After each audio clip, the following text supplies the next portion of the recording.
Came home to find all her things gone. Found my soulmate. I'm done with this boring marriage, the note from my wife said. I stayed silent. Then 48 hours later, her frantic calls blew my phone as reality finally hit her. Hey Reddit. So my wife thought she had the perfect exit strategy, but ended up completely screwing herself instead due to her miscalculations. Buckle up, this one's wild. So I, 31 male, came home early from this livestock auction in Denver mid-October. The event was supposed to run through the weekend, but prices were trash and barely any quality stock was moving.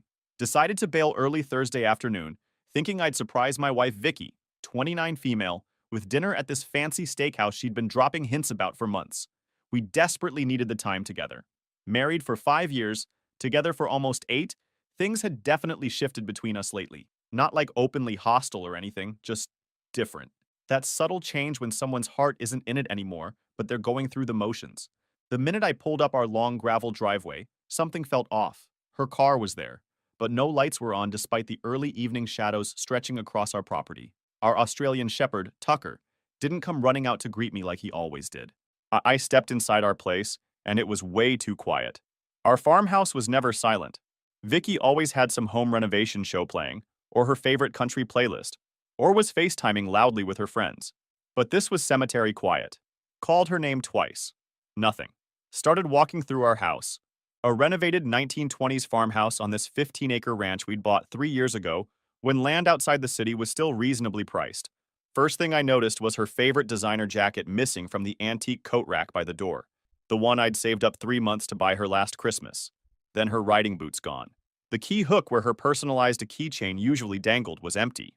As I made my way upstairs, each step on our creaky pine floors felt heavier than the last. Our bedroom closet was half empty, hangers askew like someone had grabbed armfuls of clothes in a hurry. All her designer outfits gone. Her expensive makeup vanished from the bathroom counter we'd just installed last month.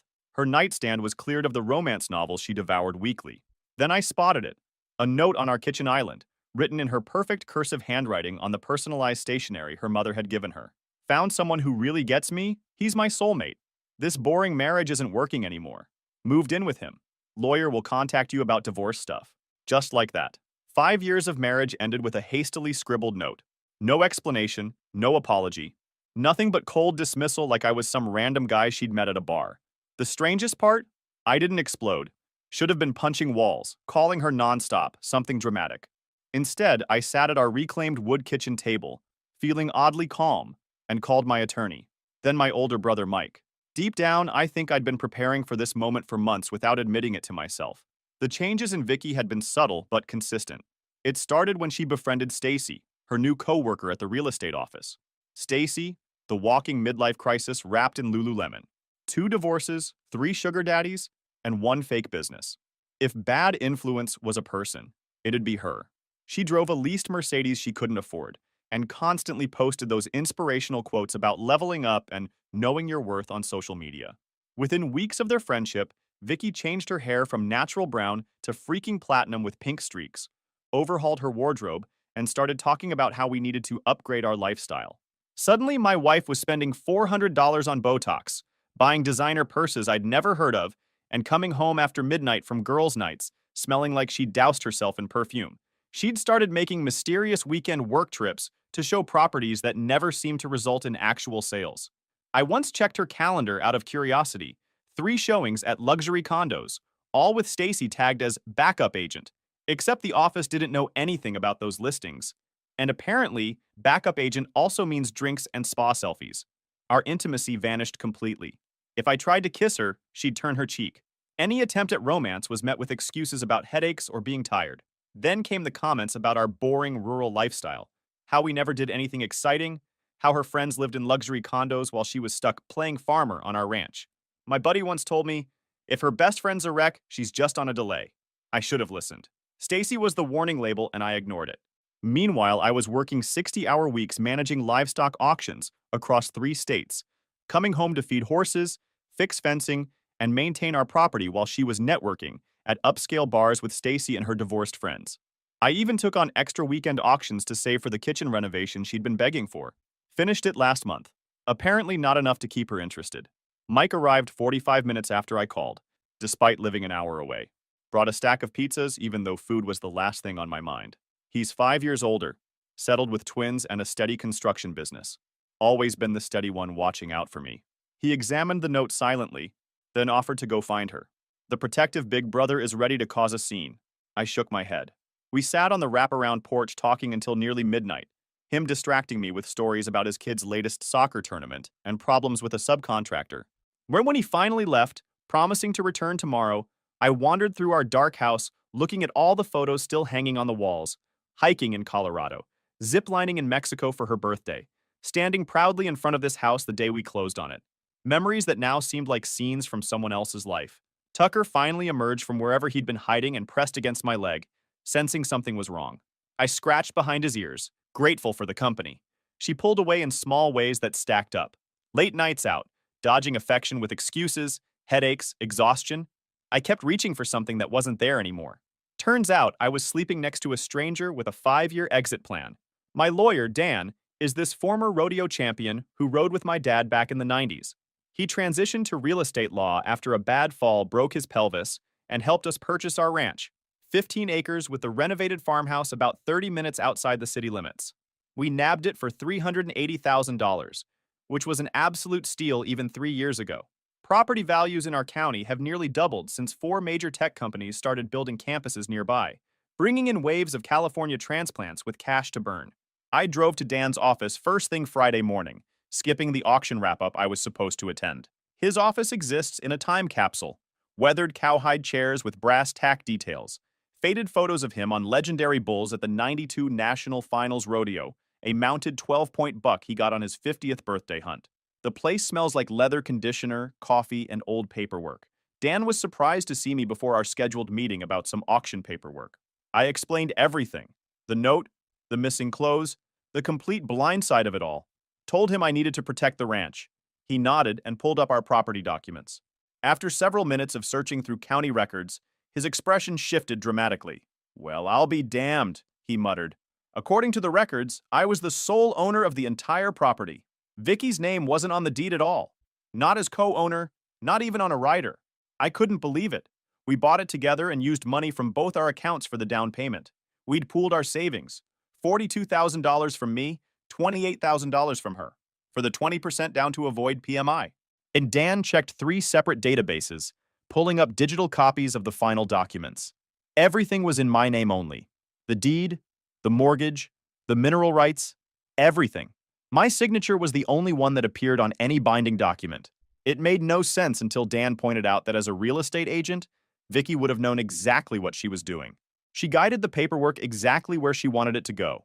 The question was why she deliberately kept her name off a valuable asset. But that wasn't all. Dan found she owned another property in her name only, a lakefront cabin purchased approximately 2 years ago for $175,000. My stomach dropped. 2 years ago, we were in the middle of renovating our master bathroom and upgrading the horse stables. We'd been eating microwaved food for some weeks to save on materials. Where had she gotten that kind of money? And how had she hidden an entire property purchase? According to the records, she paid $125,000 cash with a $50,000 mortgage, purchased through an LLC first, then transferred to her personal ownership 6 months later. The more Dan dug, the darker the picture became. He found a pattern of systematic transfers from our joint checking account to her personal savings over the past 30 months. Never large enough to trigger my attention. $200 one week, $350 another, $500 around tax refund time, but totaling approximately $22,300 over time. My livestock commission earnings funding her secret escape plan. Dan removed his glasses and fixed me with a direct look. He'd handled nearly 500 divorces over his career. This wasn't impulsive behavior. These records showed someone methodically planning an exit strategy for years. The separate property, the hidden transfers, keeping her name off your assets, this was calculated. Vicky always handled our finances. She said I was too disorganized. I didn't think much of it until Dan found consistent transfers from our joint account into hers over 30 months. Just a few hundred at a time, barely noticeable. Add that to a lakefront cabin she bought under an LLC and later transferred into her name, and it was clear. She'd been building her escape fund for years. "What do we do now?" I asked, feeling simultaneously like the world's biggest fool and strangely relieved to understand what had been happening. Actually, nothing, Dan said with a small, knowing smile. We wait. She'll contact you as soon as she consults a lawyer and realizes the ranch is solely in your name. If my guess is right, she's been operating under the assumption you'll have to sell and split proceeds. Exactly 48 hours after discovering the note, my phone exploded with activity. Calls, texts, voicemails, all from Vicky, starting precisely at 10:15 Sunday morning. I was out in the east pasture, fixing a section of fence that Tucker had discovered was loose enough to squeeze through, when they started flooding in. One notification after another, each message more urgent than the last. First voicemail was all business, the same tone she used when calling potential buyers about property listings. She needed to discuss the ranch immediately. By the second voicemail, irritation was seeping through about why I wasn't answering. The third had desperation.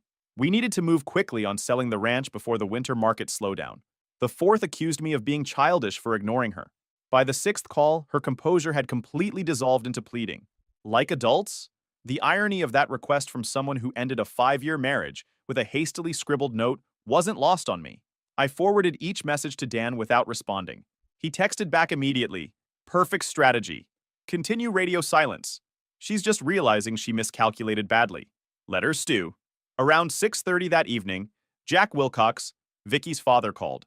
Unlike my strained relationship with her mother, who always hinted I wasn't quite successful enough for her daughter, Jack and I had genuinely bonded. A retired mechanical engineer, he taught me everything I knew about restoring vintage engines. We'd spent countless weekends in his immaculate garage, working on his prized '67 Chevy C10, while Vicky and her mother went shopping at the upscale outdoor mall. He started the call clearly agitated, saying Vicky was having a complete meltdown, claiming I'd locked her out of her own home and wouldn't discuss settlement terms. I took a deep breath and methodically explained everything. Coming home early, finding the empty closets, the cold note, discovering the hidden lakeside cabin she'd purchased without my knowledge, the systematic draining of our joint account over years. Complete silence on his end as I laid out the facts. When he finally responded, his voice was heavy with disappointment. Apparently, she'd told her parents they had been having problems for months and mutually decided to separate. Said I became verbally abusive when she brought up dividing assets fairly. They'd been letting her stay in their guest room because she claimed I threatened to change the locks if she came back. That manipulation made my blood boil, but I kept my tone even. None of that was remotely true. The note I found was the only communication we'd had. I explained the truth. She left me with a note and no explanation, and the property wasn't even in her name. Unlike Vicky, Jack was a man of his word. He called back 3 hours later.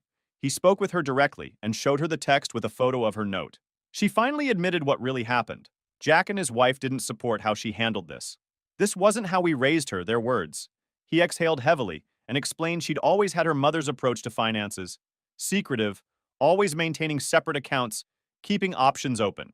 He should have warned me years ago when he saw her insisting on separate bank accounts even after marriage. His wife pulled similar stunts early in their marriage until he discovered her secret credit cards and threatened divorce if it continued. The parallel explained so much about Vicky's behavior. She'd learned financial deception at home. And when Jack asked about my plans going forward, I told him honestly I was still figuring that out. But I definitely wasn't selling the ranch. This place was supposed to be our forever home, and I still wanted that for myself. Don't blame you one bit, Jack replied. Between us, he thought I was getting the better end of this deal. That new fellow she'd taken up with, Jason something, came by to pick her up yesterday. Drove some leased European sports car he probably couldn't afford, wore more jewelry than Jack's wife. His old man's intuition said this guy wasn't in it for the long haul. After we hung up, curiosity got me checking social media, something I normally avoided. Stacy's Instagram was filled with thinly veiled references to the situation. Photos of her and Vicky at expensive restaurants with captions like upgrading her life and men never know what they had until it's gone. The audacity was stunning, coming from a 38-year-old woman who'd burned through 2 marriages and was rumored to be dating her married boss. Comments from their circle ranged from "Preach girl," "Yow to his loss," to "Living your best life now." Made me wonder if any of them knew the real story, or if they were all operating on Vicky's victim narrative. I disabled all my social accounts that night and sat on the porch swing with Tucker. He'd been unusually clingy since Vicky left, despite her constantly complaining about his shedding and banishing him to the mudroom whenever her sophisticated friends visited. Dogs have better instincts about people than we give them credit for, yet they love unconditionally anyway. He rested his head on my knee and gazed up with those loyal brown eyes. At least someone in this house had genuine emotions. 3 weeks after finding the note, I was rebuilding the fence in the south pasture when Vicky's car came flying up the driveway, kicking up gravel and dust. She'd finally figured out that the ranch wasn't in her name. I didn't even put down my tools, just kept hammering posts while she stormed across the field toward me. She looked different. Blonde hair freshly highlighted, designer jeans tucked into expensive boots that had definitely never seen actual farm work, chunky jewelry that probably cost more than our monthly mortgage, playing the part of the sophisticated city girl who'd outgrown her country husband. "We need to talk about the ranch," she demanded, not even bothering with hello. I just kept working. "Did you hear me? I said we need to discuss selling this place. My lawyer says we need to list immediately." I finally looked up. "Nothing to discuss. It's not for sale." Her perfectly made-up face twisted in confusion. "What do you mean it's not for sale? We have to divide our assets." I didn't respond, just pulled another fence post from my truck bed. "Ryan, stop being difficult. We both know we need to sell and split the money. I've already talked to my broker about listing it." I stayed silent for another minute while she got increasingly nervous. Finally, I said, "You should probably check the property records before making plans." Her eyes narrowed. "What are you talking about?" Ranch isn't in your name. Never was. You made sure of that when we bought it." The confusion on her face was almost comical. "That's not possible. We bought it together." I shrugged. "Deed says different. So does the mortgage. Check for yourself." Her face went through a series of expressions. Disbelief, confusion, then dawning horror as she realized I was telling the truth. "But we both paid for the down payment." "Yep, and you arranged all the paperwork. Made sure everything was in my name only. Guess you outplayed yourself." That's when the conversation shifted. Suddenly, she was all sweet and reasonable, asking if we could talk about this like adults. She followed me around the pasture like a lost puppy as I continued working. When that didn't work, she switched to guilt. Didn't I remember how we found this place together? How she helped design the layout? How she'd supported my career? I finally stopped and faced her. "You mean like how you supported me by stealing $22,000 from our joint account? Or by secretly buying a lakefront cabin while I was eating ramen to save for our renovations?" Her eyes widened with that deer in headlights look. "Busted!" She tried to claim the cabin was an investment property she was going to surprise me with, once it appreciated enough. Yeah, right. Asked her if that's why she hid all the paperwork and claimed the withdrawals from our joint account were an investment? Her eyes snapped back to mine. "You've been checking up on me? Like I was the one who did something wrong. Wouldn't have had to if you hadn't been stealing from me." She flinched at the word stealing and tried claiming that money was partially hers. I reminded her that her paycheck went into her personal account, while only my income went into the joint account. So no, actually, it wasn't hers at all. The truth was dawning on her face. I knew everything. She tried another approach, saying Jason, her new soulmate, was going to help with cabin repairs, but his company was having cash flow issues. She was counting on her portion from selling the ranch to fix everything. She was in a tight spot. "Not my problem," I said simply. "Maybe your soulmate isn't as financially stable as you thought." Her face hardened. "You're enjoying this, aren't you? Being difficult just to punish me?" "Nope. Just following the legal documents you arranged. Funny how that worked out." She tried everything after that. Said I was being vindictive, brought up how she found this place, and designed the kitchen renovation. She even had the nerve to say she deserved compensation for putting up with living so far from the city. But our bank statements showed I paid for 80% of everything while she was secretly stashing cash. "What you didn't plan for," I told her finally, "was leaving before land values here peaked. If you'd waited another year, this place would be worth $150,000 more. Shitty timing on your part." Her face showed the truth of my words. She'd miscalculated, thought the ranch would be an easy payday in the divorce. Finding out it was solely in my name had thrown her entire plan off. She threatened weakly to get a lawyer. I informed her I already had one. She stormed back to her car, turning back once to shout, "This isn't over!" before peeling out down the driveway, sending dust flying. After she left, I changed all the locks and codes immediately, called Dan with an update, and started planning my next moves carefully. The thing about working livestock auctions is you learn to read people. Know when they're bluffing about a bid, when they're desperate to sell, when they're trying to drive up the price artificially. Vicky thought she was being clever, but she was broadcasting her desperation like a neon sign. Dan advised not responding to anything without running it by him first. She'd try to get me to agree to things in writing, make verbal agreements over the phone, but I shouldn't fall for it. I went through our entire house that weekend, documenting everything of value: furniture, appliances, electronics, tools. Took photos, found receipts where I could, anything to establish what was mine before she could try to claim it. He found some interesting things in the process. A hidden shoebox in the back of our closet with jewelry I'd never seen before. A stack of credit card statements in her name, with charges at hotels I'd never been to. The evidence of her double life was everywhere once I started looking. The texts slowed down, then stopped completely when she realized I wasn't responding. Her dad called again to apologize and let me know they weren't giving her money. She made her bed, he said, sounding tired. Her mother's the same way. Thinks she can always find an easy fix for her problems. Never works out that way. Through mutual friends, I found out her soulmate Jason was this flashy developer who just finalized his own divorce. Guy was leveraged to the eyeballs on several failing projects. Started building luxury condos right before the market softened. Their relationship apparently hit the rocks when he realized she wouldn't be bringing any ranch sale money to help fund his next sure-thing investment. 2 weeks after she left, I got formal divorce papers. Interestingly, no claim on the ranch, just requesting division of other assets and $3,200 monthly in spousal support due to her significantly lower income. My lawyer laughed at that one. We had records showing she made almost as much as me, but hidden most of it. While sorting through old files in our home office, I found something interesting. Her loan application for the cabin listed an income 40% higher than what she reported on our taxes. Tax fraud is no joke. I kept that info in my back pocket, just in case. Dan suggested we use it as leverage if needed, but otherwise hold off. Sometimes the best revenge is just letting someone self-destruct, he said. From what you're telling me, she and this developer boyfriend are headed that way with or without your help. Instead of fighting over small stuff, I agreed to let her have the furniture she wanted and even our newer SUV. Dan thought I was being too generous, but I was playing the long game. I wanted the divorce finalized quickly, with minimal drama. Fighting over couches and cars would just drag things out. My brother Mike wasn't convinced when I told him my strategy. Felt like I was letting her win. I explained I was keeping what mattered. The ranch, my retirement accounts, my tools and equipment. She could have the IKEA furniture and the car with 60,000 miles on it. I'd come out ahead in the end. I kept working, kept taking care of the ranch, kept my head down, let her think I was just rolling over on the small stuff because I was hurt or trying to take the high road.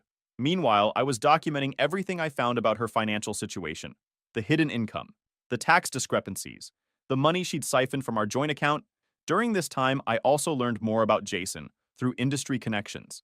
His company had overextended on 3 different developments. Banks were calling in loans.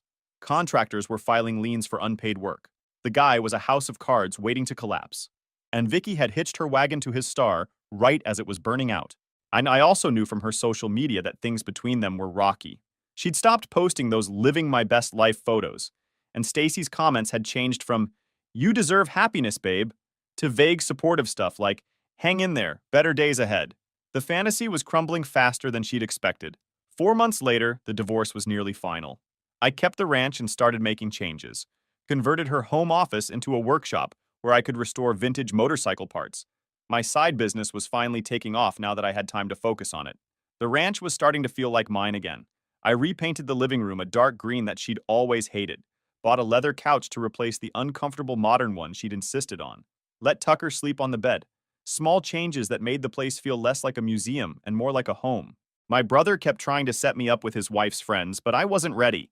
Instead, I focused on my job as the regional livestock auction manager, rebuilding my savings, and reconnecting with buddies I'd neglected during my marriage.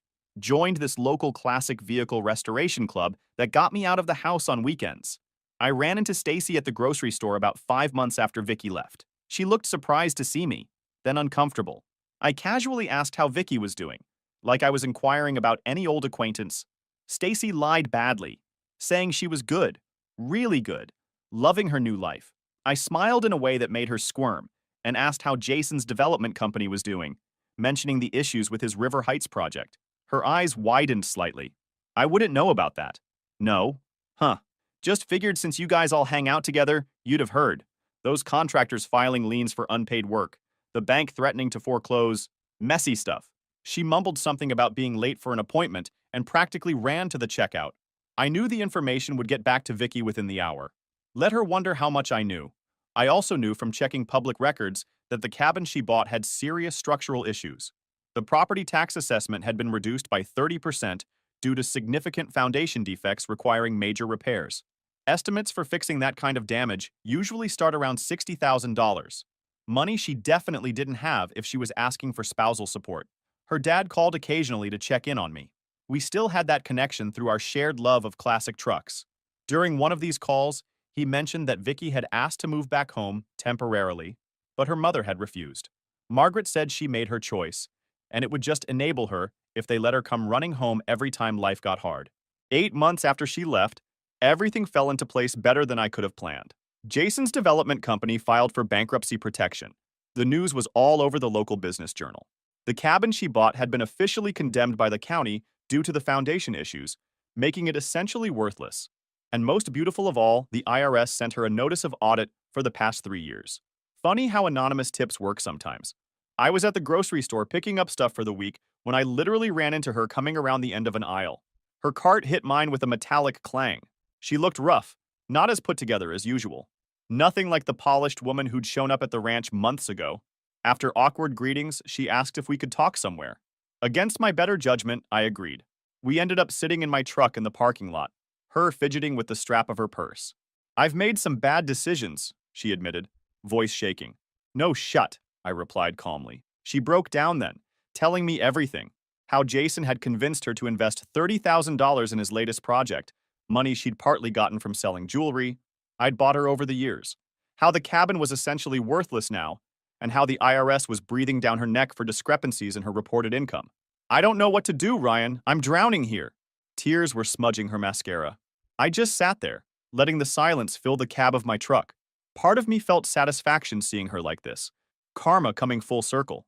But another part, the part that had loved her for 8 years, felt hollow. This wasn't a victory, just a sad ending to what I'd thought was a good story. Finally, she whispered, asking if I could help her. Maybe let her move into the guest room at the ranch for a few weeks until she got back on her feet. "Interesting," I said. "So you leave me with a note, try to take half my property, and now you want my help?" She claimed she was desperate.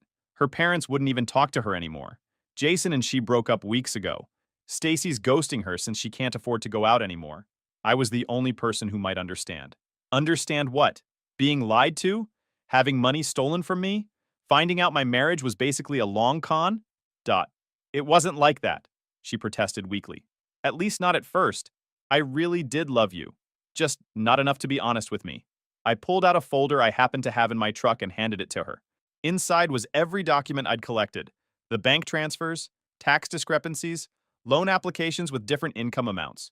And her face went white when she realized I was the one who triggered the IRS audit. She begged me not to send anything else, saying she'd lose everything, her license, possibly face charges.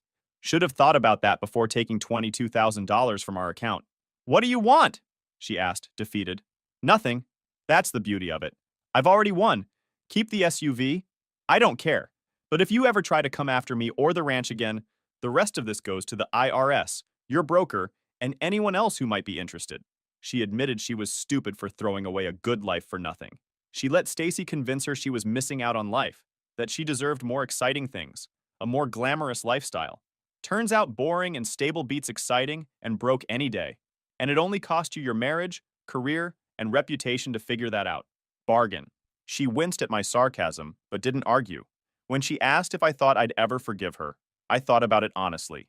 Don't know, but it doesn't really matter if I do or don't. We're done either way. She tried asking if I was seeing anyone. I told her it wasn't her business, but no, I was taking time for myself. "Smart," she nodded. "I should have done that after Brad. Brad was her ex before me. They'd broken up just 2 months before we met. I'd always suspected I was the rebound guy, but it hadn't seemed important back then. For what it's worth," she added, "the ranch looks good. I drove by last week. The new fence in the south pasture.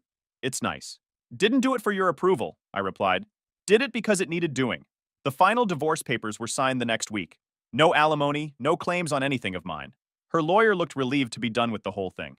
The last I heard, she had to sell her cabin at a massive loss, lost her real estate license temporarily due to the tax issues, and moved back in with her parents at 29. Her dad confirmed it when we met up to work on his truck the following month. "She's humbled," he told me, handing me a wrench. "Never thought I'd see the day." "People change when they have to," I said. The truth was, I was better. The ranch was thriving. I'd added 3 horses to board for extra income. My motorcycle restoration business had taken off enough that I was considering cutting back my auction hours. The ranch is peaceful now, no drama, just me, Tucker, and the horses, and occasionally inviting friends for dinner. It's not the life I thought I'd have, but it's a good one. Turns out sometimes the worst things that happen to you lead to the best places you can go. And sometimes the trash does really take itself out.